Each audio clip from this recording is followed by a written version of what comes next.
Hello, everybody. Welcome to episode 113 of Dissonant Waves. I have no idea where this episode's going to go. My name is Dominic. Ritz and Trix are here, Yeah. Hello. and we got two halves of this episode. Really, there's the half that is professional releases, and the half that is more amateur local releases. On the one Mhm. side, you could say there are two halves of a whole, a yin and a Well, yang, I, a I gotta, I departure gotta, and I a gotta, return. I gotta interrupt you, Yeah, just for a bit because technically one of these hasn't even been released yet. that's true. This is our first time doing something that's not been officially released. So Yes. Yes, I do plan to at some point when Bandcamp decides that yes, you can upload the. having issues with Bandcamp, that sucks. hmm Yeah, well, no, it's issues with the file rate, but Okay. I'll get there. It is on me. It's not. Gotcha. All right. Well, on the one half, on the return side, we have Death Camp for Cutie's Asphalt Meadows, Otoboke Beaver's Super Champon, and Dear Seattle's Someday. On the departure side, we have both Picking Up the Pieces and Sportsball the Original Trilogy by our own Ritalin for Kids, hmm as well as the unreleased. How do you pronounce it? mublA etihW. Yes, MOBA Ite Et by both Ritz and Trix.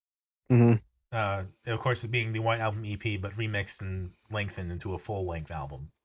Somehow. No, no, I wanna make you start with one of mine because you actually said that outside of here that you thought there was some interesting moments. And do you want to go with one of the ones that you don't find interesting first, or do you want to actually start off and say something that you think is interesting? Let's talk about the MOBA Etwa Et. Because I feel like that's the one that we all listen to I'd like to talk about. All right. Well, I'll do the introduction if you don't mind, even though you Sure. picked it. Yep. So obviously, a lot earlier when we did the White Album, Trix basically went and said, "Hey, here's my own White Album," even though it was an EP. And me That being was me, the every joke. time I know. And every time that any bit of music or files or anything get uploaded by one of us, that's original content, I take it upon myself to butt fuck the shit out of it and make it into something that is absolutely pure unlistenable or just absolutely stupid, which is what I did to this one, not once, but many, many, many times. In fact, each act is supposed to actually represent a different way that I decided to destroy the EP. So, Act 1 was supposed to be absolutely kind of just pacing it up, putting in these kind of delays and near hyper popping it. Act 2 was reverbing and putting as much delay and in and out and kind of just effects on there as I can. Act 3 was chopping it up and making it stupid. And then at the end of Act 3 and Act 4 is I can't even remember what I did. I think I just did absolutely everything I possibly could to it and Yeah. to make it sound as it does. And then Disc 2 is just full of a bunch of slow and reverb as a meme. And then the one actual song that's been made on here as a joke sung for Louis. That is MOBA Et. It is a it's a shit post and a half. I liked it. I liked it as well. It's like you ran my EP through a bottle of cough syrup. Like, I think this is gonna place higher than you think it will in my end of year lists. That's funny. That's funny. Because you truly have broken it down song by song into several different ways to the point that, like, oh my god, it's like not even the album anymore at a certain point. Yeah. Like- I think at some point Ritz and we need to sit down and like just create our own hyperpop album. No, I am fully convinced, Ritz, that you could be a composer right now. Yeah. Fuck off. You could be a composer right now.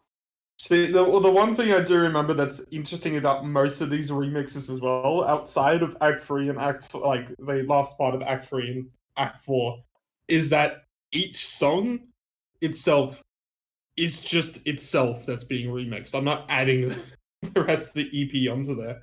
Right. And I'm also bringing in Picking Hold Up the on. Pieces. Yeah. On here as well, I believe only once out of the whole thing, and I think it's on Oblivion, where I actually used the cover of Two-Headed Boy. Yeah, I heard, yeah. Well, We Found God is also Two-Headed Boy. Yeah, I think both of those. Sorry, I've got them. But it's the one that's used the least out of everything on here. Yeah. And it's also the highlight of the album. Like, We Found God is the hyperpop Crystal Castles Neutral Milk Hotel crossover I didn't know that I wanted. Yeah. I just remember when I fucking when I first started doing it, and it just started sounding like it was a fucking apocalyptic church sound. I was like, all right, well, I guess I'm going with that for the rest of this album. Apocalyptic church? Church. Gotcha. Like, We Found God is amazing. And, like, I hate it and I love it because of how it sounds. Like, you can follow along with it. It's also really high-pitched and kind of annoying, but also you can commit to the bit so much that it actually comes around to sounding great. Yeah. I think the best part about that is that this might actually not be a case as much as you think of being direct great composing and knowing what I did, then finally just RNG working in my favor. Maybe. It's the Twitch Plays Pokemon of your album. But then Yeah, fair also Oblivion being like a 20-minute ambient track, I was also fairly like engaged with it and listened to it several times. I didn't get That's bored of fucking- it. That's fucking funny. I'm not gonna stop laughing at this one.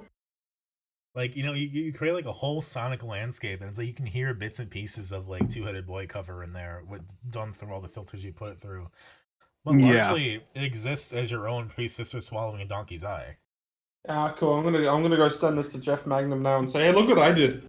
Look what I did. Will you fuck me now? Please. I beg you. Like, I don't think there's much difference between the slowed and reverb stuff versus the Act 2 stuff necessarily. Like, I think that part was maybe a bit much, just for how little I felt was added. There's a reason why the slow and reverb stuff is disc 2. So that's just the bonus stuff. That's not actually a part of mublA et as an experience. It's just the little extra stuff that I put on there. That's what we know if we have the official release and can see that. But as an actual album outside of the extra, it ends at Salvation. Yeah, and that's We Found God, Oblivion, and Salvation are over 30 minutes of like the most crystalline, like shrieking, cherubic, like fucking song I've ever heard, and then just like ambience. Yeah. And compared to like we can talk about, yeah, it's kind of fun that you tone down Sad in November and like I sat on the beach until night fell and all that stuff. He did some really good work with that, but I feel like the like, Act 3 into Act 4 is like your peak. Absolutely. I'm still finding this funny. And you like, yeah, I figured you would like Song for Lori. That's the another one of the ones that uses one of the Dominic's EP quotes on there that was from a recording. From what I remember, I've kind of changed. That one is one of the few ones done on purpose, where I've actually changed the quote on there to make it sound like Louis has killed himself, that kind of thing, and there's people trying to make sense of it and kind of blaming themselves on there and just making it absolutely melodramatic. Probably a little edgy, not gonna lie, but it kind of worked. I just like that you make these things occasionally and it always ends up on something. Whether it be B-sides or just like on this or an extra. And I mean, the instrumentation on that one is still all from Trix's EP there. So no, I can tell, but it works for what it is. I do like how much you lean into funk and wah and wayo. Yeah. It's like you're fucking waiting for like some 70s funk band to come in and like put something on top of it. I might have to groove along with that to my bass now. Sorry. We'll get a cover of your own song. A cover of a remix of my song. We're just gonna like exquisite corpse this like back and forth like at least 3 or 4 times. Honestly, we need to do this. Is that just gonna be the whiter album? And then the whitest album will be the deluxe that includes all of this. And I will give you some more. I'll give you more narration. I'll give you whatever you want to include. Oh man. I'll give you samples of me saying whatever within reason. So this, from what I'm getting from this, this is the first piece of outsider music I've made that you've actually thought deserves to be proper music. Yeah. Well, we haven't talked about picking at the pieces yet. We'll give some contrast in this whole episode, and we'll go into a proper album before we do that. I still want to just say though, like the actual like creation on this, by the way, the first ever song that I did on this and remixed was "I Shat on the Beach." Yeah, I threw That my one- Samoas on the floor. That was kind of my first start of creating this. I was going like, okay, I'm just going to just do something random, and then it was originally going to be just like a short EP, yeah. and then just and I'm kind of glad, even though if you do it longer, you have a bit more risk of fucking up on here, but I don't really care too much because I always fuck up. But the original intention was just like every kind of song or something like that would have its own different way of remixing it, and then I just figured, okay, but some of these just work a bit more doing it one way, so why don't I just keep adding that? And then, so it could have been like I Shat on the Beach and then Sad in November. Could have really easily been like that, but then I found like if I just remixed I Sat on the Beach, like I did Sad in November, I did it at the start, it just kind of worked better. And then I think the last act I did do in here was Act 4, but the last one before that was actually Act 2. So I kind of had made like Act 3 before I made Act 2, and I actually finished off Act 3 in this way that I did, and it turned into this kind of like holy abomination. And then I made Act 4 off that because I'm like, okay, well I can do that now. How do you make like a 20-minute ambient track out of that? I'm curious. I think I chopped up everything. Like I just chopped it up, put it into random spots, just absolutely clusterfucked it without giving a single shit. So I wasn't listening to it and thinking I could slow that down. I was just not giving a single shit in the production. Yeah. And then I added as much effects as I could: delays, echoes, reverbs, distortion, pitching, slowing down completely, all that. Just added in everything without a single care. Yeah. Like, it probably actually took me 20 minutes to make that song. And you know, I recognize, yes, it's a shit post. Yes, it's not my top album of the year or anything like that. But I do appreciate this stuff, and I don't think you give yourself enough credit for like the good stuff you actually do. Yeah. Like I had to look up BCH, the first track, because like I was like, this sounds almost like a Sufjan Stevens song, "Mystery of Love," and the instrumentation is different, but the way it's done is almost close enough. Yeah, Stefan. Yeah, they're throwing slander again. It's not slander to compare your work to other musicians. Like, yes, you're not at that level technically, but so what? I can compare a student film. I can compare a student film to Tarantino if I want to. Fair enough. Like there should be no like rule or sacrilege or sacredness about it. Like, Look, I go back and like the last thing that I probably actually spent the most amount of time on out of everything that I've done on here. Like I actually did work on Death Slamming Fun, as we know from here. Even though I wasn't giving too many cares, I was still doing it. The last one where I was actually caring how everything sounded and stuff was End of the Podcast, and then started something new. I was kind of just allowing myself to just like not give as many craps on that. Like obviously I only give as much craps as I do. I know I'm not pretending to be a perfectionist here or even the greatest musician or anything like that. But I've gone back and listened to the stuff that I did on that EP, and I go, okay, well this actually doesn't suck. Yeah. I mean, the stuff even on the ambient stuff I did in 2021, it's like it's pretentious. It's an absolute piss take of it all and everything like that. But I mean, there's some moments on it where it goes like, okay, well, if I actually just like didn't know the context of this, I can actually just mistake this as somebody actually trying. absolutely. And Absolutely. I know you say that you don't try and all that, but like, if you can compare it to something where somebody really is trying, maybe that says more about your artistic merit than you think. Well, the difference is that me not trying and me trying is the same with with the amount of musical instrumentation that I know, which is not much. But I mean, I've also heard stories of composers having to churn out like a whole movie soundtrack in like 2 weeks. You know? Yeah, Yeah. that is true. And and you have to wonder, are they really trying for all that, or are they just kind of like, fuck this? I guess. Let me see. Hans Zimmer just slows down another EP. Batman has a new soundtrack. Yeah, like Hans Zimmer has like 5 movies coming out a year most years. Like he's Mm. fucking booked all the time. He also has unpaid interns do most of his work. No, I just didn't know that. remember. I remember when Matt Berry praises Vangelis on a quiz show, and his joke was he was just holding one key on a keyboard for like 30 seconds. I love that fucking Adult Swim Lord of the Synth thing. I had the weirdest fucking Hans Zimmer double feature last night on total accident. Oh, man. I watched Driving Miss Daisy and then No Time to Die, the latest Bond movie. Yeah. And it's like, God, That's he did both of those soundtracks. What the fuck? Yeah, that's definitely a what the fuck. Anyway, thanks for the good review. I also want to mention this has made me appreciate Trix's songs in some ways and hate them in other ways. Thank you, and thank you. I despise The Coward's Way now more than I did before. I am sorry. I kind of hated it already too. Don't worry. I kind of wish you did a better take. Yeah. However, Interlude and I Sat on the Beach are very good, and Sad in July, I feel like I'm getting overexposed to that one a little bit. Fair enough. Also, I like Sad in July is on my playlist. All right. I hear it a lot now. Anyway. All right. Well, we know what your two's favorites are.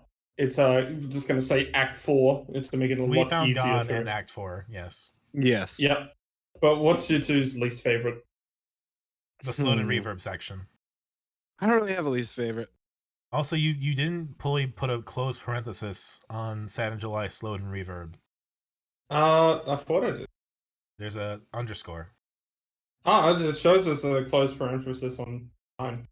You must have updated it Maybe- at some point. Maybe the copy I had there doesn't. On an actual official release, that would be closed parenthesis. All right, I will fix it myself because this is technically the preview release. Yeah, there's the actual sound will not be different.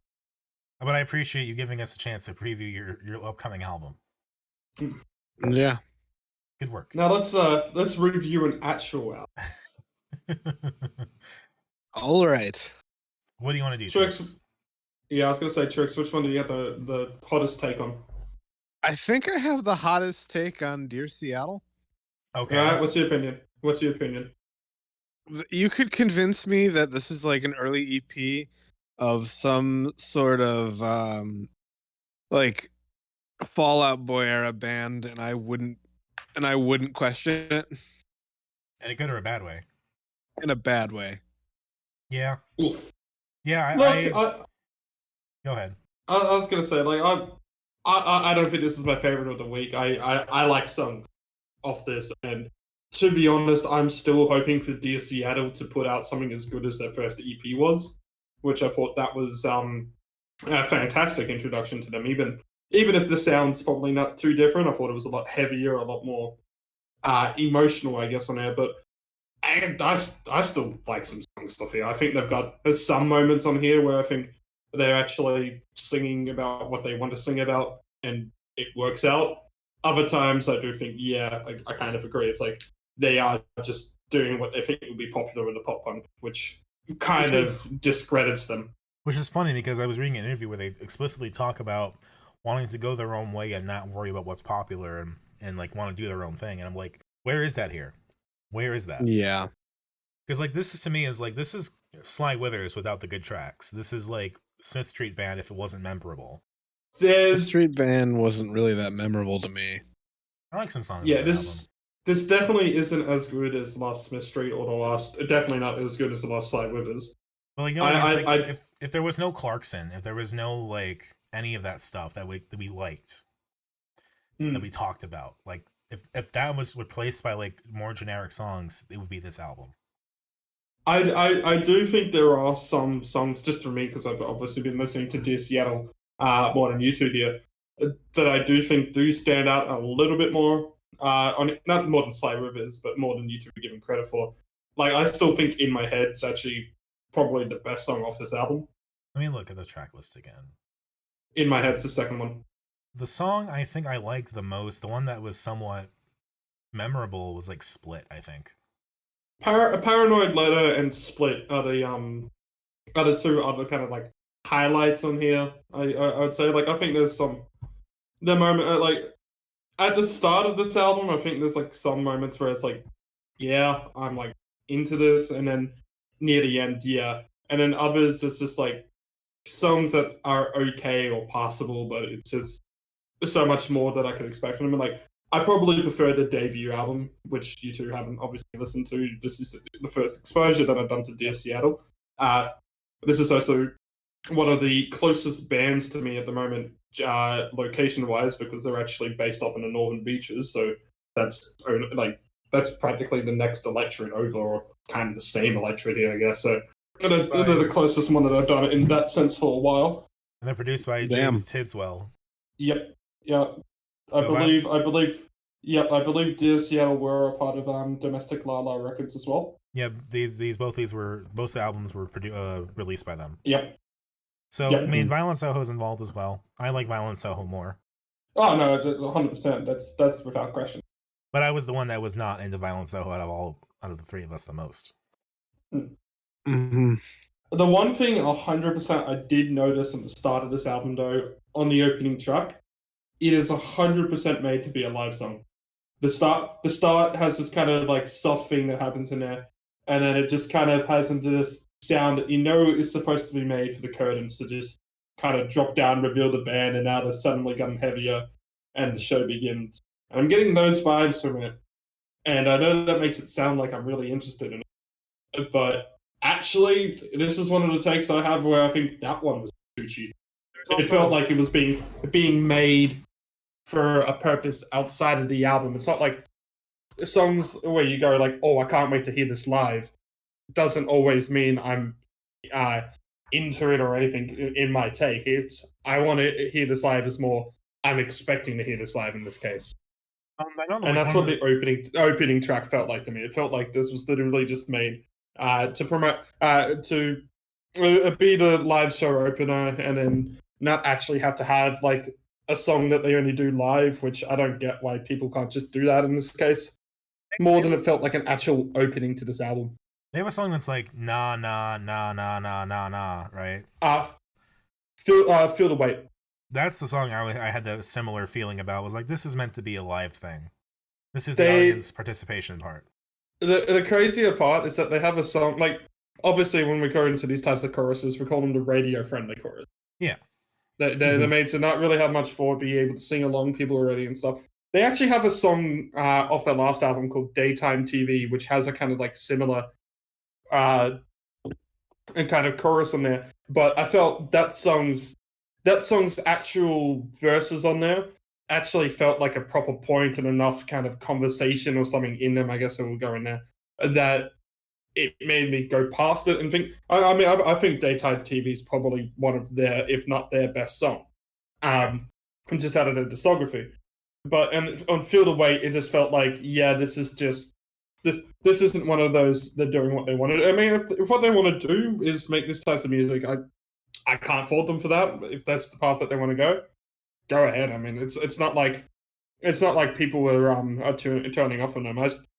I still like some of the songs off here. I'll still listen to their next album, but I do agree. There's like those songs kind of feel the moments on here that feel like they're made for live or for radio or all that are the moments that kind of shit me to tears. Yeah, again, where is this originality that they're talking about? Where is this wanting to be like doing their own thing? You know, Yeah. I'm looking at Domestic Lala's release history. It's kind of interesting. I mean, Domestic Lala, a lot of the bands that are on there are mostly just. I think Losers are part on there. I think West Fergus and Brothel Club and stuff. You know, it's mostly just punk or pop punk or pub rock or whatever kind of bands on there. The Loser album from last year has a number higher than this one, so this probably was delayed a bit. It's like an actual. You mean like actual like release number or something on there? Yeah, because this is DLL 021 and all the rage is DLL 022. I actually have not looked at that, so I didn't know that.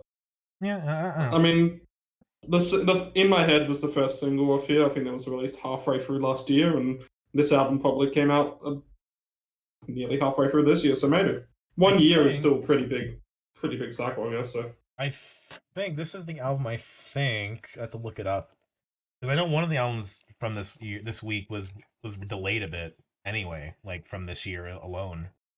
It might have been this one that was supposed to come out in like March, I think. Yeah, let me look at my notes here. Because I remember I was reading an article that was like, oh yeah, it's due out in March. I'm like, oh, okay. Well, it would be that or Otoboke, so. No, it wasn't Otoboke. Oh, album was delayed from June to September. Yeah. There you go. All right. Also, fun note I saw in the research for them, they really want to do barbecue tours. I can believe that. Have you heard of this, Trix? Barbecue tours? I have Yes. not. Where they just come over and like have a barbecue. It's like a backyard show. Shit, I might have to look into that. No, if you there's a couple of shows you can just see from artists in this country, where they've literally just done it in someone's backyard. I mean, it'll happen obviously in every country. Yeah, Australian I've heard thing of at like all. backyard shows, but like very very uncommon. Yeah, like But mostly some of garage them or all- basement. Mm-hmm. In more country towns in Australia is more where you get them. You wouldn't really get much in the city where, it's a lot more suburban and everything's everyone's close together. You're more likely to get a noise complaint. Yeah. But I'm very curious about a barbecue tour. That sounds really cool. I feel like it would be an even more regional tour. That'd be cool though. That would really be cool. The Dissonant Waves Southern Barbecue Tour. Yeah, that sounds awesome. That would just be Domino and I in a van driving around talking to like 3 people while we eat barbecue. 3 people per stop. I was going for hyperbole of how shit it was gonna be. But... Yeah, we'll go to the one thing, every musician we know, we can go to their house and have a barbecue. Yeah. The one thing that I still do like on this album, though, that I think is the kind of a standout of it, even if it's not a standout of it as an album in general, I still think the kind of vocals and harmonies that they have on the choruses here are still as... I mean, it's probably one of the better vocals that you're going to get in the punk scene or the pop punk or whatever you call this. The vocals are very pretty. Yeah, very, very pretty, but I also think they work both when it's had that both kind of like strain, kind of near shouting one, and there's no screaming, it's more shouting. Yeah. And that kind of softening. I think he nails both of those. I don't think there's a single bit on this album where I'm going, okay, the vocals are a bit rough. Yeah. I think he's done a good job in there, because I especially love it in my head, that kind of where he just shouts out that at least I tried, you never gave a shit, and it just goes straight to that soft chorus again, and it flows naturally. I like that a lot. Paranoid Letter, there's a lot of just very nice and calming vocal moments as well that make me go, okay, well, this might not be as a standout of the song as I know that they can do with that kind of like, and by standout I mean kind of like grab you with the kind of harder instrumentations, but it's really nice. I like still listening to the and to the way the instruments and the vocals are going. It's chill. Yeah, no, like I'm not a big fan of this album, but I do recognize that there is talent here. It's just that the songs don't appeal to me. Like, this isn't like the Moving Stills, where I thought that was just so generic and so bland. This is just a case where I'm just like, it's whatever. I still think that Moving Stills album has a bit more highlights than you two give it credit for, but I also haven't gone back to it as an album in full as much as I thought I would. Yeah, unfortunately, the Moving Stills is pretty far down on my list. You'll be surprised how far down it is. No, I'm not surprised. I just said I already know you two don't appreciate it. That's not a surprise if I know, Dominic. Would you be surprised if I put Death Slamming Fun above it? If you put Death Slamming Fun above it, yes. I feel like you would piss off a lot of Queenslanders, but that's Queensland, so go ahead. Not only is Death Slamming Fun above it, the White Album EP is above it. That's harsh. Damn. That's just harsh. I remember the White Album. I like songs in the White Album EP. I'm just saying my piece here. That's fair. No, but it's whatever. It's neither good nor bad. I think if there's one word that you can use to describe this as an album in full, it's possible. Yeah, it's kind of like how I felt about the Big Thief album. It's fine. It's passable. I do need to at one point do the original Dear Seattle EP, which I think is just an incredible kind of punk EP on there. It's I only got really one song in there, which I go like, okay, maybe there's some parts to improve on it. But I think it's got some of their absolute best on there. And if you listen to this first EP, the first EP, and then come back to listen to this, I don't know if it is their first EP. I guess I think they might have had stuff before, but it's still they're kind of self-titled. And then going back to this, you would also understand why I'm still a little disappointed with the output since then. But my main kind of takeaway is that there's still, and it's really all I really care about sometimes with some of these acts, is that there's still songs that they're putting out that I enjoy, that I put on my playlist for the rest of the year, even if it not be a full album, as long as there's still songs I enjoy. Yeah. And it's better than nothing. Yeah. Sure. Favorite song for me is Split. Everything else, I don't really care enough to say one way or the other. Trix, you just want to use the word blender? Yeah, I'm gonna say Blender, and my brain just shut off after I realized my realization, and I took none of this album, man. Unfortunately, I've listened to it the most of any album this week. I do not remember much of anything. Yeah. Favorites in my head, Paranoid Letter. I do appreciate Way Out, even though I don't think it's as strong as a song as it could be. Least favorite, probably Home. Probably actually the opener. But Sportsball, Sportsball, the original trilogy. All right. So I've been explaining a lot of these albums today, and I had to be the one to explain this one. Back in 2018, this was actually. So this is the oldest out of older records I've made. This is the very first one. Was Sportsball and Memories, that you can only get that original EP in its original 5 song effort on YouTube. The 5th song, by the way, is a part of the 3rd EP on this, so that was the Ukulele is my remix. Back then, I decided, out of no reason whatsoever, I was going to experiment. What if I put a soundtrack into my Sportsball game, just for the menu and stuff like that? And, I got the soundtrack kind of working on there. I just needed some placeholder music, and I could have just picked up any MP3 file, but I decided, you know what? Why don't I just put in my own fucking random short minute tracks on there? Because one, it'll be a short enough time in there that I can actually watch it go naturally from one song to the other without having to manually skip. I can try with shuffles and stuff on there as well, and I can control this. And I can make it minimalistic enough that I don't give enough shits. And the original stuff on there, by the way, on the game and stuff, does not have the kind of text speech that I had at the end. And I'm actually so glad, Dominic, that we're doing Sportsball before picking up the pieces, because there is some references to Sportsball and picking up the pieces. So I did this first. Yeah, so this is good to cover first in here. And then the second EP was for no other reason other than I was just continuing on while I was making that kind of stuff. And I wanted to make I think my friend Ali actually was like, hey, I can put my music or something into the game or something like that. And Ali's song is using his shitty guitar riff. Yeah. So that is from him. That is remixed and produced after that. Some other stuff on here is just some absolute fucking inside jokes, like drum sounds, then a snare if it was lost. That if you actually go into the Audacity file for that, I've actually arranged in the two tracks there for the drum snares to look exactly like the lost panel with the 1, 2, 2 L shape. It's fucking trash, but that's what's fucking funny. Phone call. That is a ukulele that I'm hitting with a running fidget spinner. I thought that was pretty cool. Yeah. I like the making use of things to make other things. There's one song, obviously, that I'll talk about a bit more into this, and then this. But I'll just kind of finish up the explanations on here. So the first 4 tracks on there is the original Sportsball and Memory placeholder songs that I did and edited into that shitty EP, which I released as a joke because I'm like, oh, now that I've got this music, put it out there as a joke on YouTube.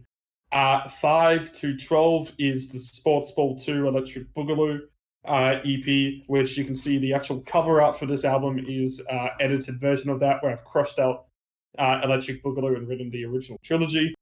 And then the final 4 songs in here, it's the live song that was at the end of Electric Boogaloo, the remix that was at the end of Original Trilogy, and the 2 post-irony versions that I've recently made for Eternal Struggle and Help. So the last 4 songs are considered the 3rd EP on here.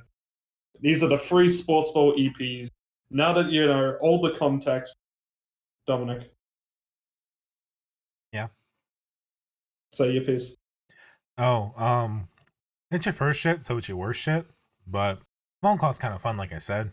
I also really like the text-to-speech stuff.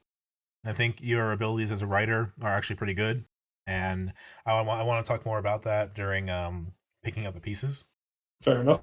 But yeah, I mean, some of it was a kind of a slog to get through. Like Ollie's song, I did not like, especially like because that fucking drum is so fucking loud. Yeah. Like, what the fuck? Learn how to mix, bro. I think that was an actual case of just like, I think I actually know what that is as well. Yeah. One of them and stuff, or some of the drums in here are some actual just like drum pieces that I found on online. But some of them was this really mini drum kit you could get as a gag thing from it was some like JB Hi-Fi, but it's one of those flea market type things. It's just like a gag drum set, and I was actually banging it with pens, and recorded that and boosted it and put it on top. It's so shit. What the fuck was I doing in 2018? I really needed a job. Well, you got a job, and then you made this podcast. So I mean, your life did turn in some certain ways. Yeah. Sportsball is the bad era. Actually, the Sportsball might have been Spaghetti Code and stuff as a game and everything like that, but it was genuinely a fun idea that I had. Now, Sportsball was the genesis of everything. That's why this podcast exists. Sportsball. This is the other father. If Mini Me is our creative father, this is our past father. Yeah. Can I just say though that I am still a fucking fan of the goddamn album art that I did for Electric Boogaloo. It works. Just holding up the AK to just like, so I got an actual AK drawing and I MS painted over it and on that shit. And that's the album art. It's supposed to reference one of the guns in Sportsball, which is just supposed to be a gun, even though Sportsball was paintball guns. This is something I would do in Paint for our episode art. Mm. Except your handwriting is probably better, or your paint tracing. Mm. So since you told me a little bit of it off air, tell us the story of Jackson Chain. So the Ballad of Jackson Chain. This is, I believe, the only song on here with actual lyrics during the instrumentation. Everything else is text-to-speech stuff that's afterwards, even though this is text-to-speech. And this is the story about a real person named Jackson Chain. There's someone that I used to play a lot of CS with. Unfortunately, I haven't really talked with him in a while, so I don't know if he still plays any video games or if he's still doing this classic memeage, but I hope he is in spirit. And he was involved in this, and I can't believe I remember this full story, but I just fucking do. He was involved in this group with his university that was a shit posting group on Facebook, so they were just making as many stupid memes and everything as they could. And they had a competition on who could get the most reactions out of that group. Like, it was a big group and stuff, and there was a lot of people who were just like lurking and stuff. So they were doing that kind of thing. And he kept posting the Lost meme. That's why the snare, if there and stuff, is also in there, and that's why it's before there. Is because it's because he kept spamming as many Lost memes as he could during this competition that the moderators wanted to ban him. Yeah. And this was kind of like a recounting of this whole thing. And then when he'd been kind of like silenced and slowed down for a bit, like the moderators thought that he had would stop. And then he just ended it with one of the biggest fucking spams of the Lost meme that he could do. Right, and that is True Warrior. He ended up winning that competition. Oh, good. That is the Ballad of Jackson Chain. It is one of the absolute stupid. It's one of the only time that I actually told a proper story in one of my songs. But it is the story of Jackson Chain done as this kind of like, the way the lyrics are written is kind of like this old-timey story, like it's a legend. And it's got the shit. It's also the first usage of shitty piano background that I've ever done. Yes. Now, Ritz, would I be out of line if I asked you to do a live recount of one of your text-to-speeches? Yeah, because I've forgotten them. Oh, damn. You don't have the lyrics anymore, I guess. I don't have the full. I know one was just go. It's a personal recount. I think I do the line, and there are a lot of memes of him because that's just how it was that relate to the stuff with Jackson, and one of them is in personal recount, which is if I could be an animal, I would be a turtle, so I could hide in my shell for myself. Yes. That was because I sent him a bunch of jokes. If he was in a band, this would be his album, and his Steam username at the time there was I Like Turtles, based on that obviously that YouTube video with that kid that goes, "Here's Matt the Zombie. I like turtles." Yeah. And there was one album art that I said it was that was him, and the Internet song was his name. That was the band name, and it was a picture of a turtle just hiding in its shell, and I called the album "Hiding in My Shell" for myself. Very cute. I love that. Yeah. I also thought that line was actually really good and reused really well. So, sometimes you're doing it from the meme, but it also can be impactful. That being said, another travesty on here is Sportsball, or How I Learned to Stop Worrying and Love Generic Dance Music. That one is a pure just an absolute fuck you song. Yes. Yeah, you're not supposed to like it. Okay, good. So I don't. Yeah. Because it starts off with looking like it could be something, and it's just annoying. Yeah, maybe it also tells you what's going to happen. Yep. Mm-hmm. So how do you make the live stuff happen? Like, what's your process for making the live remixes? Alright. So live at Magpie Stadium, by the way, that was the first one of those. Magpie Stadium is the venue in the game, so it's not an actual real place, and that is just getting a bunch of live sounds and stuff like that, and crowd and noises, and then mixing them over the top, and then changing the sound. I didn't really do it much on this one, as I now do more. I guess we're just learning, but it's usually changing the sound of the song to either be a bit slower or something like that to make it seem not as perfect as it would be in the studio version, even though the studio versions are. Yeah. Mm-hmm. Ukulele is my remix. Was just that one was a different mix, kind of like mixing of sound of the original ukulele one. Just because I was also using that as a placeholder as well. Like that original remix was a part of the placeholding. So technically, it could be the fifth track on here, but since it is just a remix of the first one, that's kind of why I put it on onto the third EP. That's why you gotta put some clapping at the end. Mm-hmm. Or is it drum finale that has the clapping? Drum finale has the clapping and the fireworks, I believe.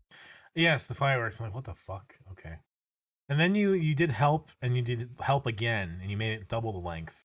Yeah, the 2022 post-irony version with the slow and reverb. I mean, we do like our long songs here, and you especially like your long songs. Every one of these albums has like just a song that is so much longer than the others. Yep. Yeah. But it is an important part of your legacy, something that realistically we had to cover at some point. It is all now Sportsball and memories to us. The difference between this one and everything else was that I was not planning to do this for any other reason other than an inside joke, and I didn't know what I was doing. And now I know more of what I'm doing, even though I don't know what I'm doing, and it's less of an inside joke. That is practically the difference here. Fair enough. It's still, but it is inside to it us. Is the first of it is the first official release for Little and for Kids, though. 2018 for both the original EPs, and at the end of the second EP, I said, if I ever make something again, I'll add a bit more quality than that. And that is true. I have added more quality. Well, I'm glad you've remastered it. I'm glad this piece of lost media has found its way to us. Indeed. It's not lost. And it's available in my Bandcamp. Yes. Download now. Everything of ours should just be on your Bandcamp. Jerry's Tall Stories, the White Album EP, all of it. Mm-hmm. I will add those all at some point, but that should just be for now. Now I know, Trix, you didn't really listen to this, and how much regret do you have? Almost zero. So you're saying there's a chance? Perhaps. Well, I'm personally restraining from putting in a least favorite and favorite for this stuff. I will say at the very end what my favorites and least favorite were to actually create, but I'll do that from all of this. Sure. My least favorite. And I'll probably do it all. I will just say as well. when I say my least favorites and favorites to Korea and stuff, I'm not going to include the White Album remix in this because that's just something different altogether. Yeah. But I will say that it from the whole Death Slamming Fun era alone. So from Sportsball, and that's included in Death Slamming Fun because as picking up the pieces will kind of show, it's actually kind of the evolution and remaking of that kind of stuff, I guess. So I will do that, but I'll do that after picking up the piece. Now that I've interrupted you, Dominic. It's okay. Ali's song is my least favorite. I don't know. I don't know if I have a favorite. I think my favorite moments are just the text to speech stuff. Everything else just kind of sucks. I thank you for your honesty. Now let's go on to something that doesn't suck. Let's go on to something that Trix picked, since Trix hasn't had much to talk about recently. Yeah, I picked the new Death Cab for Cutie album because I had not listened to a Death Cab for Cutie album before. What'd you think? I fucking love this album. Asphalt Meadows. I didn't expect it coming into this week at all. Mostly just because whilst I have liked Death Cab moments from the past decade, I hadn't really enjoyed an album of theirs properly since Transatlanticism or We Have the Facts and I'm Voting Yes, even if it took me years to get onto those albums. But this is my favorite this week. Me too. Yeah. I'm genuinely surprised with how good this sounded. Yeah. Like it's not one of their best necessarily. Like I think it's their prime era is still some really good tracks, and I don't think anything I don't think it's up with their prime era, no doubt, but that's also including Postal Service, to be honest. Yeah. But it's probably the top of the tier below that. Right, like none of the songs I don't think quite reach the title and registration or like the Bixby Canyon Bridge or Kath or I Will Possess Your Heart or whatever else, but yeah. There are some really good songs on here. There is one song I think is weird and strange and it feels really muddled, and I understand it kind of is in a way replicating what it's about, but I'm very confused by it, and that's Roman Candles. And that's the song that I find myself constantly just singing along to, even though there's no music playing. It's a good tune. Like it feels like it's building up and building up and building up, and then but then like the release isn't quite what you expect it to be, and then it just kind of fizzles out like a Roman candle. Like structurally it makes sense, but I'm just like, what is this track? And that was the first single of this album, wasn't it? Yeah. I read something about how he created it just because he realized that there wasn't really many short, kind of punchy songs on there. So he wanted to create something to kind of give it that a little bit more of that oomph. The thing that I like about this as well, as a Death Cab album, like if we go specifically as a Death Cab album, is that this doesn't sound like their previous album, but it still sounds like Death Cab. Yes. This is actually like an interesting direction that they've gone into. It doesn't feel like a complete departure. Not to say the complete departure is bad, but it's like it feels like this is an evolution, trying something new. Death Cab's been around. They're not a young band anymore. Right. This is a band that can't just go, oh, we'll still sound fresh, don't we? No, because they haven't had a big blow up song since the noughties. I mean, when people think of Death Cab, they've had songs that have been popular, but they haven't had a blow-up song like they had with I Will Follow You Into the Dark, or even I Would Possess Your Heart. Yeah, I would say probably Codes and Keys. Narrow Stairs was definitely kind of the end of that. But Codes and Keys into Kintsugi was probably still... Black Sun from Kintsugi got a lot of play, I know that. It was probably more played over there than it was over here, to be honest. I'm speaking from my own experience. I was listening to a lot of radio at that time, and Black Sun played a lot. But you were saying. But I also like on this album when it has all those kind of experimental sounds and the more there's obviously a lot more muffled sounds on this record on here, but it doesn't keep itself into muffled sounds. It allows itself to go clean out when it needs to. Asphalt Meadows kind of just when the chorus comes in, it sounds like a different song, but it flows so well. Like I don't know how I Survive has that muffled intro, and you're like, is my volume okay? And then it explodes into the main part of the song. And it's like, oh, okay, yeah, they're doing this intentionally. I like this. This is also the only artist this week that was featured on that Good Music compilation, where a demo for Here to Forever was on that. Yeah. Here to Forever also being a new wave song is kind of cool. Because that's very unexpected and kind of cool for them. Yeah, branching out into like other kinds of like alternative indie rock and kind of going back through the archives, as it were, because like that song itself is about like watching movies from the 50s and realizing that everyone in this is dead. Yeah. And like the music isn't as much of a throwback, but it's still a throwback to an era very long ago. An era that is as long ago now as those movies would have been when Death Cab for Cutie started. Now, the one thing I also found with my listening this week, and this is something that I find will happen with albums from time to time and stuff. I think in a really, truly great album, you can put it on, and then by the time that it's ended, you haven't realized that you're actually listening to the full album, and that amount of time has passed. You've kind of just listened from start to finish, enjoyed, and forgotten about everything else. And that's not this album. This album isn't a start to finish on that kind of glorifying that hard. But I have found at parts that I've just kind of been listening and just like the moments that I've been like kind of excited for, like Roman Candles and Asphalt Meadows. I've kind of listened to and I've just listened to and enjoyed them.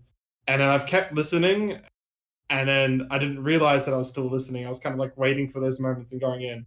And I was just like, hey, have those moments happened yet? Oh yeah, they happened a while ago. I've still just been listening to this album. It's kind of like this. This isn't the only album this has happened with. This happens with a lot of albums that you listen to. But I like when that happens when listening, when you just genuinely forget that you're listening, but you still have been listening. Right. Yeah. Also, I just gotta say, Rand McNally is such a fucking Death Cab name. Oh yeah. Like that is like, if any song in this, Rand McNally being a reference to fucking like a map company, 100% on brand. Trix, like that is just kind of their style. So Gotcha. Take that to heart. Yeah, I'm gonna be checking out more. I will say that. Oh, yeah, you were in for a treat. There's some really good yes. stuff. Like as one of the seminal bands, I would say of the 2000s, like one that wasn't like it wasn't the Muse of its era. It wasn't the Modest Mouse of its era, but it was up there. Yeah. The weird thing to compare this to, and I guess it's with all three 2022 albums that aren't me, that were done this week, is that this isn't their first release, and I'm comparing this to Dear Seattle as well, where I was saying, hey, trust me, guys, the Dear Seattle stuff is better. Earlier stuff is better.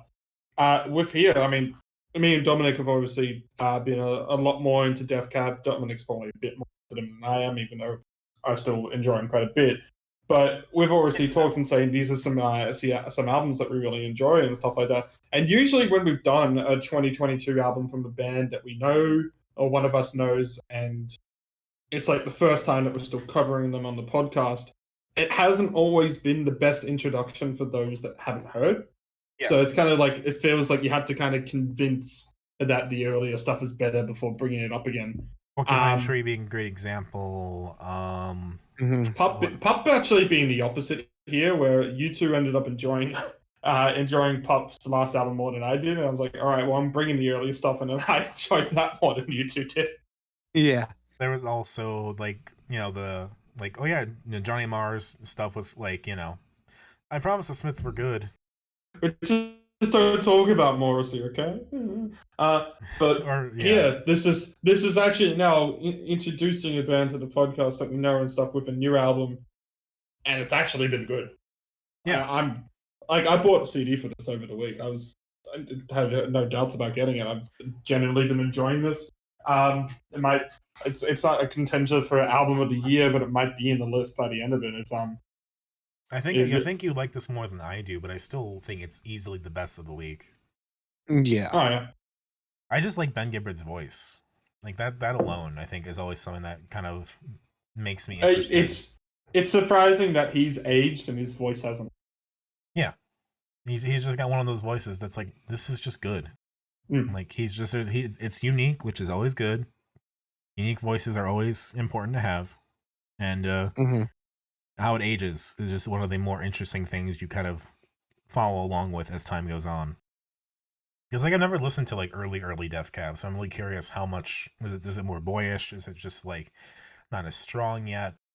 early Death Cab is a lot more indie rock than this album like feels, to be honest. Like this album feels kind of like what I assume the definition of what modern alternative should be. Mm-hmm. Yeah. Something that's actually alternative to the norm. Whilst their early stuff, like we have the Facts I'm Reverting Yes, or even the Photo album, it feel more to what you expect indie rock to sound. Fair enough. Yeah. Good album. I like this. It's in no means perfect. By the end of it, you feel that maybe it might have just gone on that little bit too long, but it's a really surprising output from a band that you wouldn't expect to still be putting out a good output at their age. Like, Yeah. I think the second half is stronger, honestly. Like It Pepper is. is a good short punchy track. I Miss Strangers is pretty good. Fragments from the Decade is pretty nice. And I'll Never Give Up on You again. It's just one of those things that like Death Cab has, kind of like I Will Possess Your Heart. That's like, this sounds like something they would do. This sounds like an important part. Like, actually, I will say the one thing I was missing from this album, it just felt like a lot of the punch wasn't there. And like it's a gentler album. I get that. Yeah, But I feel like as I was going, like, I would just mix this so differently, you know. I would elevate this, I would lower that, and like I just needed some of those heavier cuts to come in, where I'm like, okay, they finally got there, they finally got what I want, and like stuff like Pepper and I Miss Strangers was kind of that stuff. It's like, okay, I'm not crazy. This is not my headphones fucking up. They are putting that stuff in there the way I'm wishing it would be. They're just not choosing not to do it all the time. But that's just kind of a weird thing for me. I mean that is fair. Yeah. Anyone else have anything to say about it? If Trix does, yeah, I do. I really like Foxglove Through the Clear Cut. Yeah, that's a great title. The spoken word stuff on here, I wasn't as much of a fan of, but I still like the concept of it. Yeah. Like this is probably the song I felt like. I thought. Go ahead. I was gonna change topic. Continue. Okay. Foxglove Through the Clear Cut sounds to me kind of like they were trying to do like something off transatlanticism again a little bit. Mm-hmm. Kind of like a I don't know, title and registration or something like that. But I don't know. I still thought it was interesting. So go ahead. I wanted to hear what else you have to say. Asphalt Meadows kind of got like a Porcupine Tree vibe to it almost. Okay. Like more of their like poppy stuff, if that makes any sense. Sure, I'll take your word for it. But yeah, I really enjoyed this album, and I'm gonna have to check out past Death Cab for Cutie. Yeah, you should. Also, the song I meant to reference was the title track, Transatlanticism, not title and registration. My bad. Gotcha. Yeah, good album. My favorites are probably Ryan McNally, Pepper, I Miss Strangers, Fragments from the Decade. Least favorite? I don't know. Maybe Roman Candles, but that feels pretty mean. especially to me, because my favorites are Roman Candles and Asphalt Meadows. I think those are the two best on here. Here to Forever, do you like as well? I think that was another kind of early moment that I enjoyed on here. Least favorite, probably like Waves. Yeah, that might be one. No least favorites Asphalt Meadows and Foxglove Through the Clear Cut. All right. Now I'm going to switch it up real quick. Let's talk about Otoboke Beaver. Yeah, I was going to say, we'll leave picking up the pieces to the end. So Otoboke Beaver, I discovered this in 2019, and I'm just going to admit it straight up from a Fantano video. He gave it an 8. I figured I'll give it a listen, and I really enjoyed it. And that was their Itacoma Hits record. And then they put out a new album this year as well, Super Champon. It's really short and fun Japanese punk. Yeah, 20 minutes, 21 minutes. It's their first album of totally new original stuff. Yep. Mm-hmm. Track on here is more than 2 minutes and 10 seconds. The one thing that is always kind of like distinctive about some I mean, if you actually listen to a lot of Japanese music, especially in the math rock and stuff, it's all in Japanese, understandably, because they're Japanese. But Otoboke Beaver surprisingly uses quite a lot of English in their lyrics, even if I'm not sure if they actually know what they're saying. But it's catchy. Like, I don't know what the fuck they're on about in Yakitori, but I'm singing along. Yeah, like I don't know what's really going on in George and Janice, but it's a fun song. And I just want to say that Otoboke Beaver is one of those few artists that can sing in English, and then when I sing along to it, I feel racist for singing along because it feels like I'm stereotyping. Oh, that's great. It seemed like they're doing like commentaries on like society and social norms and like being a woman, and that's cool. Yeah. It's like you kind of have like little weird fun stuff like you want me to send a DM and you want me to send a DM part 2 or Yeah, dirty old fart is waiting for my reaction. on that, the last 3 songs on this record is 39 seconds in total.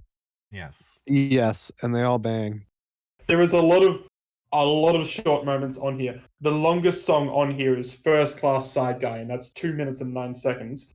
Everything else is usually within the 1.5 minute mark. Obviously, there's a couple of exceptions and stuff like that. And then there's very short ones that are usually just even less than 30 seconds. They have songs in here that will never get a play on Spotify just because they don't count plays less than that amount of time. The second album we've done this year that also refers to an old man as a fart. I'm trying to remember what the first one is. Please refresh me. Trout Mask Replica. That's all right. Old fart. Yes, dirty old fart is waiting for my reaction. Here's all the titles on here, and basically all the titles are like what the song actually is. So there's not really much left for guessing. I am not maternal. Yakitori. I won't dish out salads. Pardon. Nabi party with Pocket Brothers. Leave me alone. No, stay with me. I checked your cell phone. I put my love to you in the song JASRAC. Don't call me Mojo. Where did you buy such a nice watch you are wearing now? George and Janice. First class side guy. You're no hero. Shut up. Fuck you, man whore. I don't want to die alone. Dirty old fighters waiting for my reaction. Do you want to send a DM? And part 2. And let's shopping after show. And Let's Shopping After the Show is the best example. Mm. Because they just say it over and over, and it's 16 seconds. Yeah. I want to say though, you're no hero. Shut up. Fuck you, man horse. Fucking great. That's great. Like my favorite moments are usually when they get angrier. Yeah. Oh yeah, no, when they straight up just get angrier in here, just they fuck. Yeah, it's really fun. Like it's really solid, good, tight punk music. Yeah. I don't know if I like this more than their debut. I definitely still think like Def Cab put out a better full album than this, but I also think there's like moments on here which just really fuck. Yeah, Yeah. absolutely. I think we're in agreement on that. Yeah. Also, the JASRAC is the Japanese Society for Rights of Authors, Composers, and Publishers. It's a critique of that. It's a critique of them. Yeah. There's like I think it's Pardon or something. It's like one song where it just literally starts off with them saying like sorry or something like over and over. Because Pardon's like, I don't understand you. I don't understand. Shut the fuck up. Shut the fuck up. Yeah. Yeah. Which I felt was like people like making fun of the way they speak or like maybe making fun of their English or something. They're like yes, you do. Their English is around the same as every other non-traditional English speaking artist speaking English.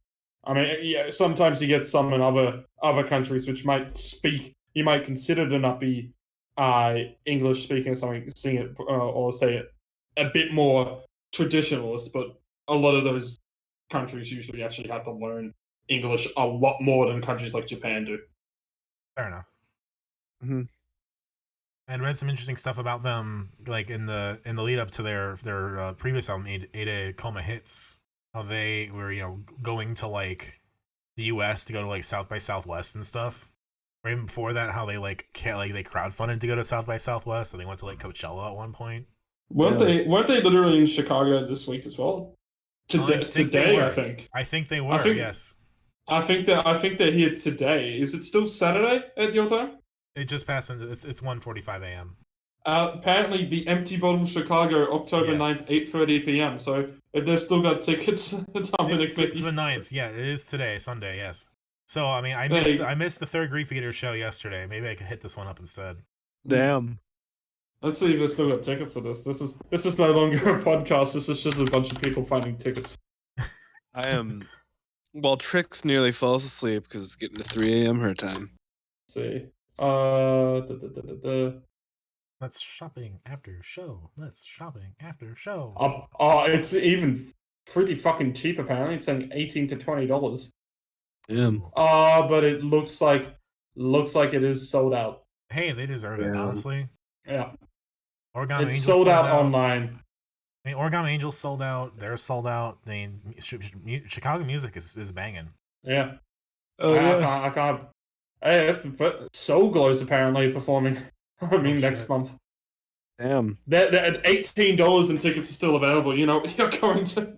Oh fuck, Soul Glow. Oh shit. Yeah, Friday, November 18th. Oh, literally, this is what I see right now. I don't know if you use Eventbrite, but this is what it's saying. At the Empty Bottle, November 18th. Oh shit. Soul Glows. But people have never heard of, but that's okay.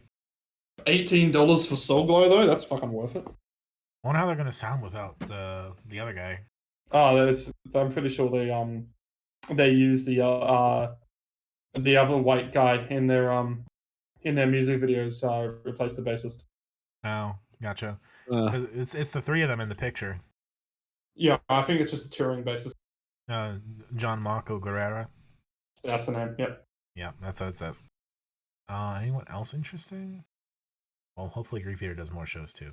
Either way, fun album. Otoboke Beaver is pretty cool. It's really catchy when it needs to be. It's really fucking banging when it needs to be.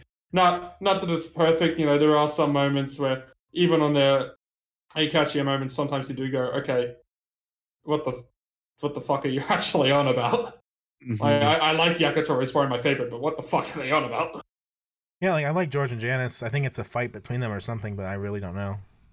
Mm-hmm. Fun little album though. Yeah, 20 minutes. Don't regret it. Yeah.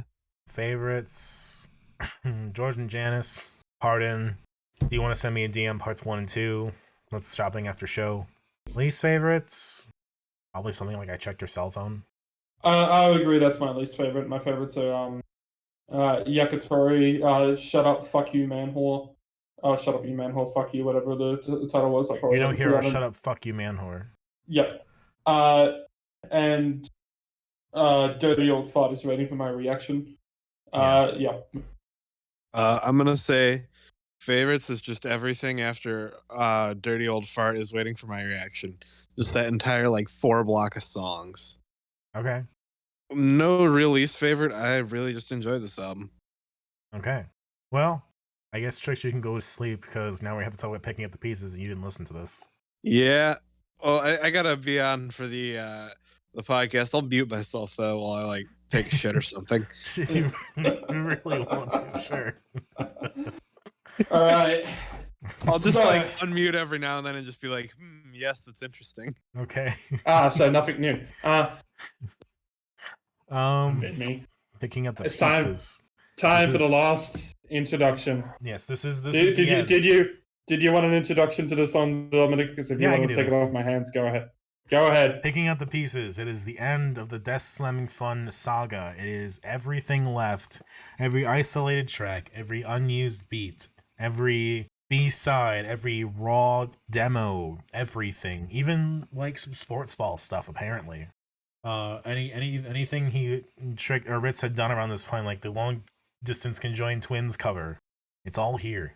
It is the finale. It is the sequel to Mascotti of Ritz's own stuff. It is 43 tracks. I think there was actually only one song on here. I think there was one drum sample or something that is actually from the Sportsball era, and I think that might have even been used on one of the Death Slamming Fun things. So there is one thing that was made in the Sportsball things on here, and everything else was made during this time, either before, during, or after, when I decided to either fuck around and maybe make some more singles or anything like that. And if that never came to fruition, added onto this.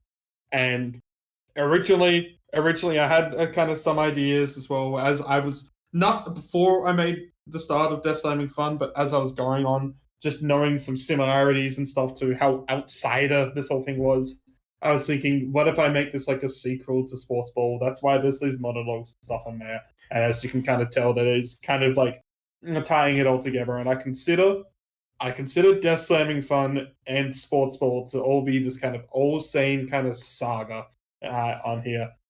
Even if the original album and stuff didn't quite end up telling that story more than it did just kind of being this thing. The way that I kind of see it as well, just personally out of here, is what I think the kind of best way of describing the story is on here, is that after Sportsball and the breakdown that happens of Sportsball with these monologues, Death Slamming Fun is supposed to be the output, and everything else is kind of become this shit old explaining of Death Slamming Fun, or all these B-sides, or all these outtakes, and realistically, none of it makes any sense, and it doesn't. Thank you. For some reason, Apple Music refuses to upload Sportsball Memories 2022 post-IRD remix to the cloud. Like, it just won't do it. Because so, like, when I have to listen to it on my iPhone or something, it just won't pop up. We won't let you go through this. But everything else works just fine.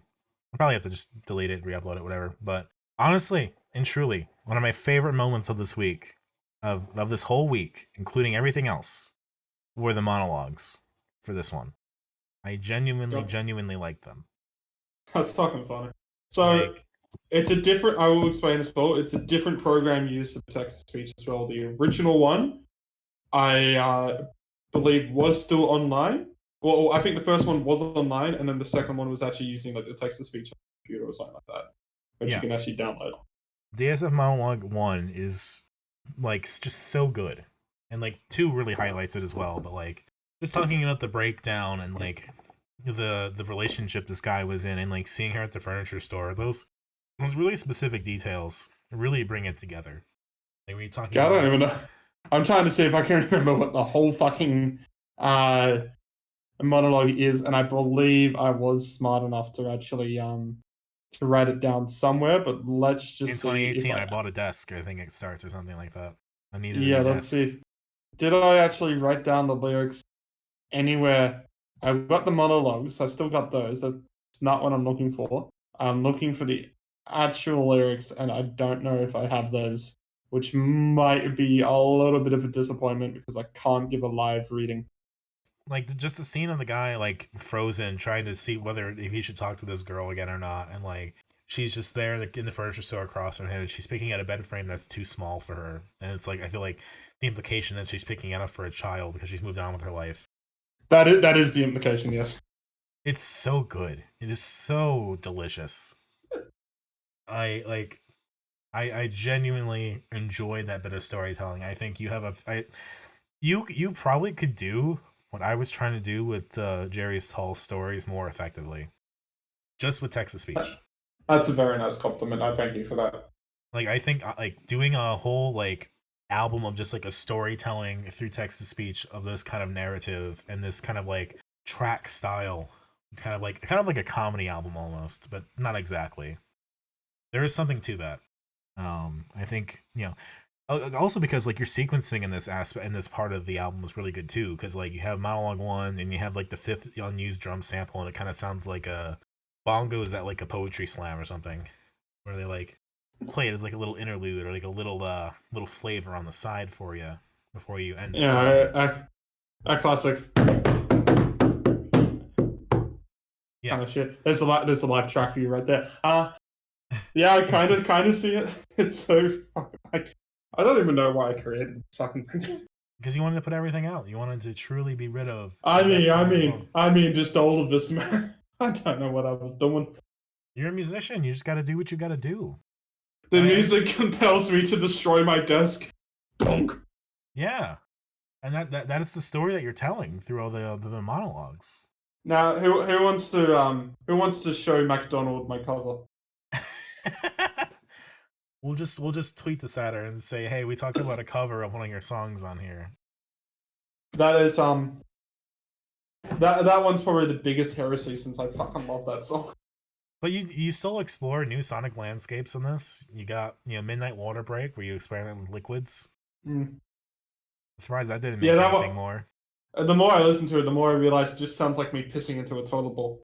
If you're pissing like that, you might want to see a doctor. Nah, it's not actually my piss. It's just literally, what is it? It's kind of like this type of sound. Yeah, a little bit. If I can even make it. It's more liquid. Trying to do. I had more water and I had a spoon and. Yep. Knee slapper is another good example. I experiment with slapping my knees. Yeah, it's like you're branching out beyond the desk part of things. Yeah. You're proving what kind of symphony of sounds you can truly create if you gave it enough time. Now, the one thing I'm going to make you do before I do my favorite, I'm going to do my 5 least favorite songs. Both, it's going to be a ranking that includes both what I think actually sounds good and then just creating it, and my 5 favorite. And I'm going to make you actually rank both the same, but I'm just going to make you do your favorite song out of all of it and your least favorite song out of all of it. But I'm going to make you rank every fucking EP, Sportsball included, and I'm making you rank the Sportsball as the Sportsball EPs. So for 3 different ones. Yeah. All right. Before I get there, though, I do want to ask some more questions about this. Yeah, no, I was just putting that out there. Go ahead. Yeah. So what the fuck is APR Demo 002? Because that's different than all the others.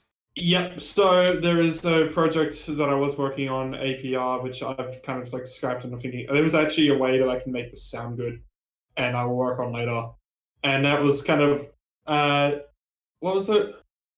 I think APR was supposed to stand for like ambient post rock or something, or some shit like that, even though there isn't that too much post rocky on there.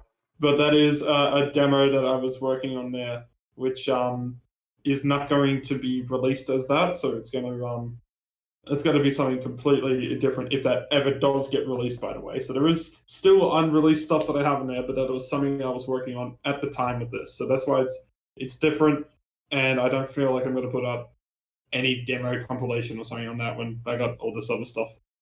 Fair enough. Now, as far as all the isolated tracks go, how did you decide which ones to choose?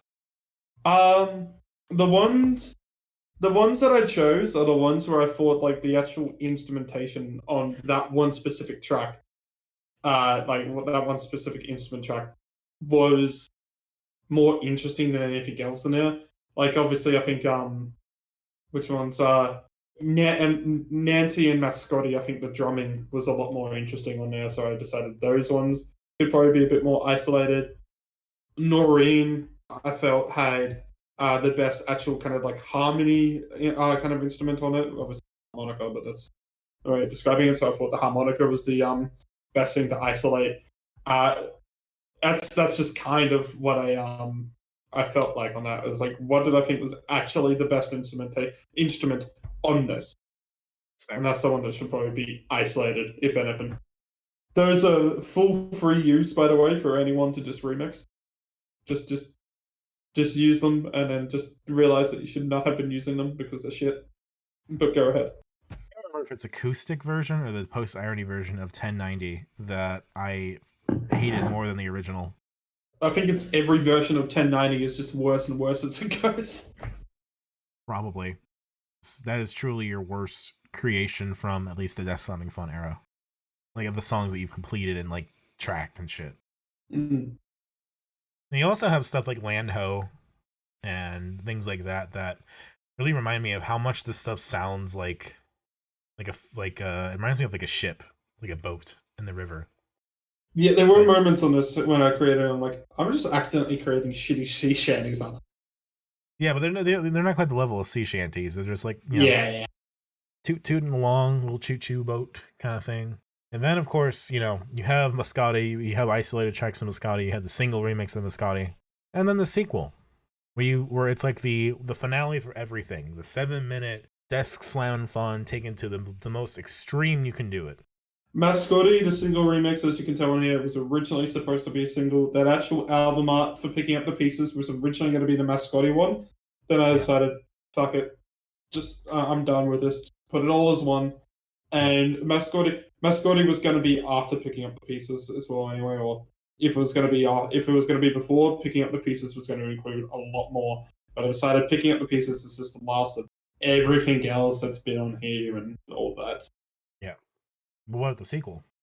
That one, so everything after on that as well is stuff outside of Long Distance Conjoined Twins, by the way. That is the only one of the Mascotti single that was created during the Death Slamming Fun era. There were a lot of songs on here as well, by the way, that could have been made whilst I was doing B-sides for other EPs and stuff like that. So that's why some of these are after Death Slamming Fun was actually completed as an album. And that was the only one out of those that was created during Death Slamming Fun. Everything else was just kind of created as this kind of, we're wrapping this up kind of now. This is the B-sides to add on to this little EP that we do. And the sequel to Mascotti is just horrid. It was just a very long kind of song to just round it all up, because the longest song I had out of any of these before then, I think might have even been Land Ho. It's kind of funny. Yeah, the realistic thing, I mean, because on Death Slamming Fun, there's not even a single song that gets to the 2-minute mark. Probably not. There's one that gets close, but none of them gets to the 2-minute mark. Looking at Miss Orsa, the longest song on there is the single, that's minute 15.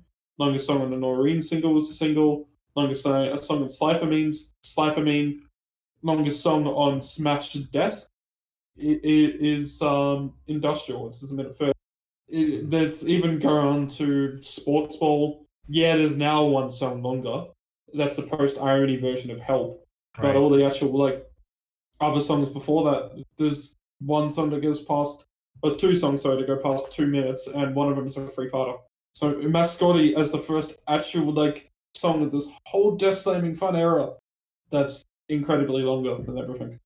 Well, like the most intentional one too, because you really had to think about it and track it for 7 minutes. So I was more impressed by that, I think, than the others, just because you clearly had to put time into this. Yeah, Mascotti might be one of those few songs where I actually spent more time creating it than the song actually goes for. Also, you do a cover of Meet Me One Day at the end of the podcast. Yes, I added that. Meet Me One Day at My Desk. That is the Death Slamming Fun version. That's the only thing on this whole Sportsball into Death Slamming Fun era, or just kind of moments, I guess, that actually has vocals. Trix, your vocals are not on there. I figured as much. It is my vocals on this. This time I've done it all live, and it is intentionally worse sounding version of it. It's a live acoustic version. It's not the worst thing in the world. It's also a song that is on my playlist as well, so I do hear it every now and then. I was thinking at some point where I have talked that at one point I will revisit this, and I'll do a repaired desk where I'll actually grab songs from this era and I'll remake them into actual proper songs. Good luck so with they'll that. actually I would be love a to lot see more. that. Yeah, actual more structured, and actually be that, and that'd be like a 10-tracker. They're actually, or maybe even less than that. But it would be grabbing just the moments on here where I actually go, okay, there's an idea. Let's try and make that an actual song. Probably won't have harmonica in it, and that's stuff that I haven't even started recording or anything on there. There's still a lot of planning that will happen, if that even does happen. But the other idea with Meet Me One Day at my desk was making, what if I actually did a kind of in a Smash Desk kind of way, is the opposite, even though that's an EP that's already out there, was grabbing songs that I've already made that are actually songs, and then fucking them up in this kind of way. And I really only did that with Meet Me One Day at the end of the podcast. That's fair. So, we've come to the end then. This is the end of Death Slamming Fun. This is the end of your 2022 saga of music, I would guess. I mean, you still have a couple months to release something else, I guess, but... This is the end of the death. I have nothing else to release. Nothing else has been made. This is absolutely Smash cut to the new Ritz EP being released in a week. Well, technically, you do have to release the White Album. I'm just talking about with Death Slamming Fun. Yeah. But let's see. Favorites: DSF Monologue 001, DSF Monologue 002, sequel to Mascotti, Long Distance Conjoined Twins, Home with Wear cover. Those are all favorites. My least favorites, probably the 1090s. I was also disappointed that Marching Theme, I think, wasn't a cover of Marching Theme from Neutral Hotel. Yeah. Alright, so Trix, I know you're going to be the harder one to answer, but I'm still going to ask you before I ask Dominic on here. And I'm only going to ask you the first question, and it's just out of everything that you have heard. What was your... And this is only for you, will only be Death Slamming Fun era stuff. what was your absolute favorite? Just one song out of all of it that you thought was actually kind of either funny, good, or just bearable, even. And then what was the one that you hated the most? Let me pull up the track list. Hold up. I don't have it memorized. Whilst you go search that up, Dominic, can you answer that question? Favorite track is DSF Monologue 001. That's your favorite out of absolutely everything? Yes. In the yep. And My what's the one that you hate? Some version of 1090. Let's go with the acoustic version. No, you got it. You got it up. Cool. Yeah, favorite for me is, I'm honestly gonna say Act 1, Interlude 1. No, that one's not part of the sports. Oh shit! I didn't really listen to the Desk Slam and Fun Era stuff. I'm gonna be honest. That's it. That is fair enough. Is there one thing that you can say then out of all that you hated the fucking most? That I probably should have listened to it, but I didn't end up having time, and I figured it was just most important if I listened to my remix album. Yeah, fair enough. All right, Dominic. I will say my favorites and least favorites after I get this answer from you. Rank every single Sportsball Death Slamming Fun release. Easy. Ready? Yep, we'll start from the absolute bottom, and remember that the Sportsball was split into 3 EPs. The absolute bottom is Scythamine. After that, I'm probably going to go with... Let me double check this real quick. After that, I'm going to go with Sportsball 2, Electric Boogaloo. After that, I'm going to go with Miss Orsa EP, Noreen EP, Sportsball 1, then Sportsball 1, or Sportsball the Original Trilogy, then Smash Desk, then Desk Slam and Fun, and then Picking Up the Pieces, since we're not counting Live at the Anniversary Show. Yeah, Live at the Anniversary Show is not part of it. Right, so Picking Up the Pieces is at the top. That is a very interesting ranking.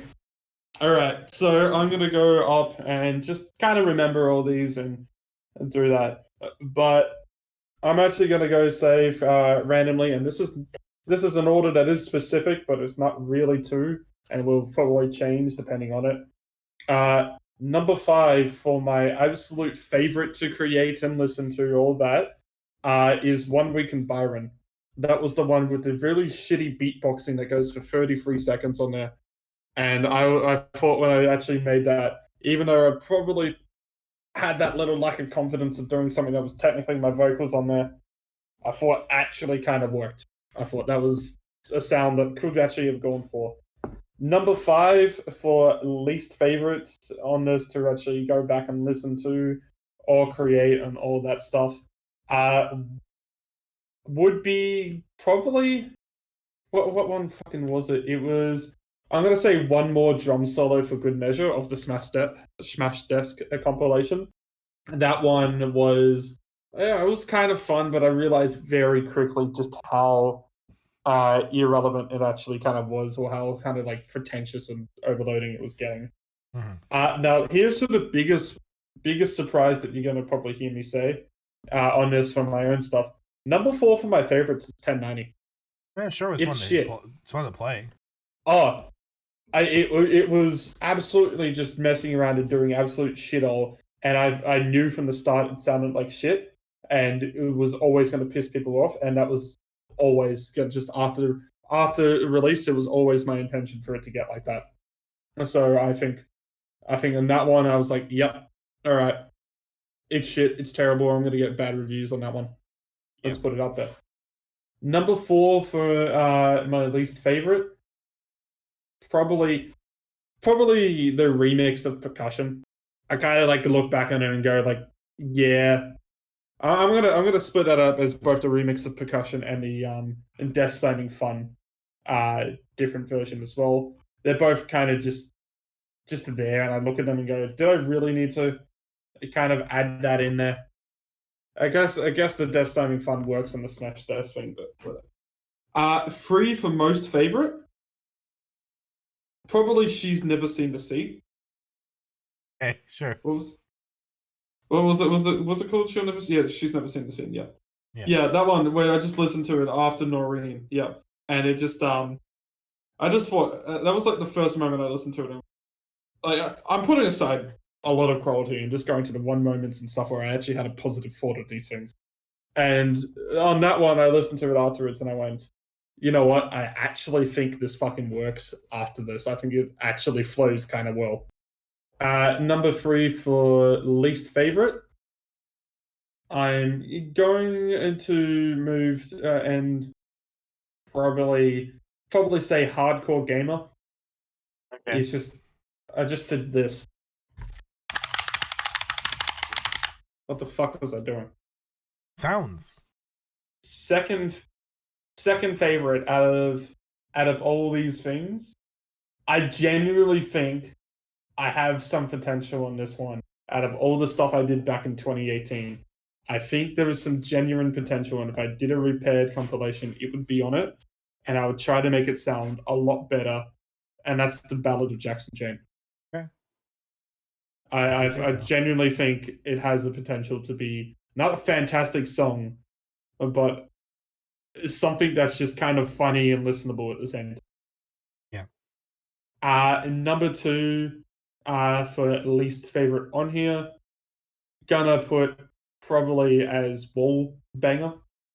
That one was again just me hitting a wall and not so happy with it. Number 1 for my least favorite as well that I would just put out there as just all this is going to be some more guitar for the sake of it. Come on, let's go. Where I wanted to have it, and I was getting frustrated with how the recording was going and sounding. It just sounds muffled in a bad way. It doesn't sound intentional. It just sounds completely cut off. And honestly, I probably could have just deleted that file.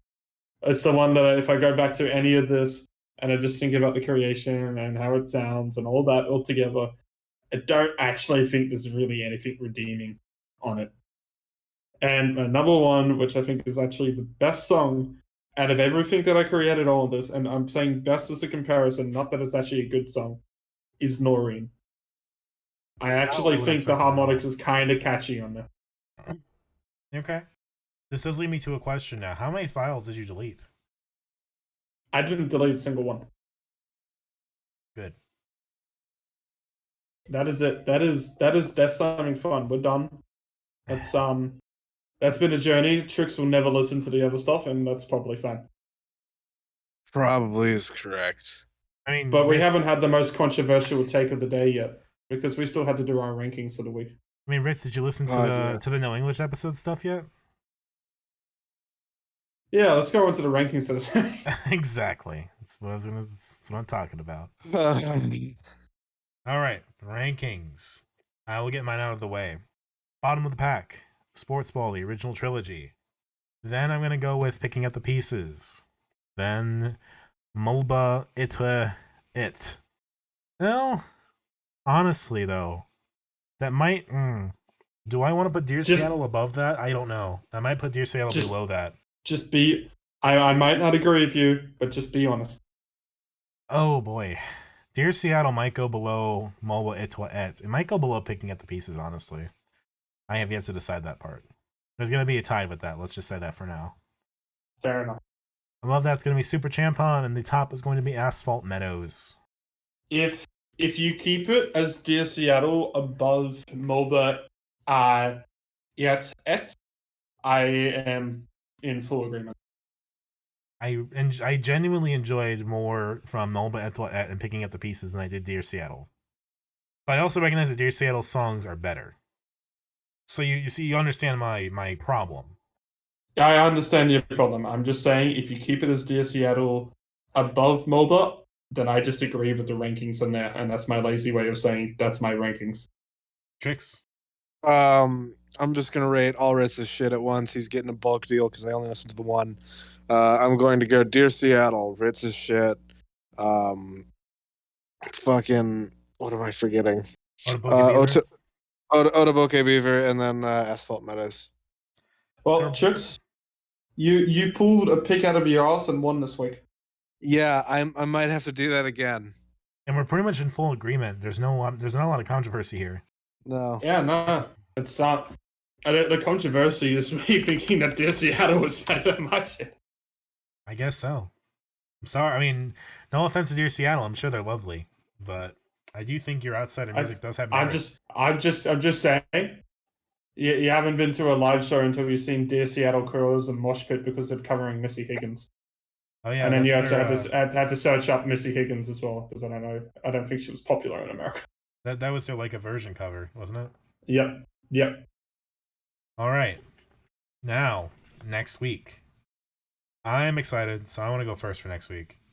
Go ahead. I'm not stealing your shit, so go ahead. I was gonna do this anyway. I swear to God. And then Origami Angel put out 2 EPs last week after I decided to do Ritz's stuff. So, with that in mind, we're going with my original idea of doing Somewhere City by Origami Angel, but I'm also throwing on the Return EP, the Depart EP, and as an added bonus, the single Jazzy Hoomst. Their jazzy take on Dr. Hoomst from Somewhere City. Okay. Trix, I'll let you go next. I'm not going to steal anyone's stuff here, but I'm just nice. Okay. I'm gonna pull out an older one that I've been listening to and I really fucking enjoy. I'm gonna be doing 2 by Mac DeMarco. Ooh, another Mac DeMarco week. And I'm also gonna throw in If You Want to Listen to It, the Demos album. Demos by Mac DeMarco? Yeah, the 2 demos. Two demos. Mac DeMarco always puts out demos with Did he do it with this old dog? Yeah, he did. He did it in 2 parts. Yeah, old dog demos. That's it on I'm curious about Mac DeMarco Spotify. again. I still like that album that we covered. Well, I got shown one of the Mac DeMarco Tim and Eric videos, if that makes any sense, and that got me on a Mac DeMarco kick. Sure. Ritz. I will be also adding on more on here, but this time I've decided to pick two albums again, going into the fifth wave stuff as I always do. Although one of them, I guess, kind of is a bit more coming from the fourth wave here. And these are 2 artists that I have shown to 2 people, and then they have ended up actually either enjoying the full album quite a lot more than me, or enjoying single songs of it quite a lot. The first one is going to be the new Prince Daddy and the Hyena record. It's a self-titled. That's probably the more popular one out of the 2. And the other one going into that more DIY kind of really underground, you really only notice because McDonald put it on her playlist, and that's the new Postcard Nowhere album, Juvenilia. Postcard what? Postcard Nowhere. Oh, Juvenilia. What the fuck is that? So 2 albums that start 2 artists, sorry, that start with P. Juvenilia. Yep. Whilst Dominic finds it, I have been Ritalin. You can catch me on my website, Ritalin for Kids at github.io. I also have a YouTube channel that's in the description below. I've been Trix. My shit's in the description. I'm fucking exhausted. That's the best. That's the best plug. I don't know why I find that so funny. I feel like Ritz. I feel like we're just in a standoff about who's gonna pick "Hey, I Love You" first at this point. Oh, a little, yeah. Anyway, I'm Dominic. You can catch me online on Twitter at DACICHOCKI, and I'm also on YouTube. We also have a website, Dissonant Waves, not Space. And Twitter at Dissonant Waves, and also a YouTube channel, Dissonant Waves, which you're listening to it right now. Check out our interview with Lorenzo Gillis Cook. That video is actually doing really well for us, so I'm pretty proud of it. It was a good interview. Really happy that came through. Yes. Hell yeah. That's it for us. After this week, I'm thinking of doing a big album. I don't know which big album, but I'm going to tease that now for fun. So we'll see what happens. Good night, everybody. Night.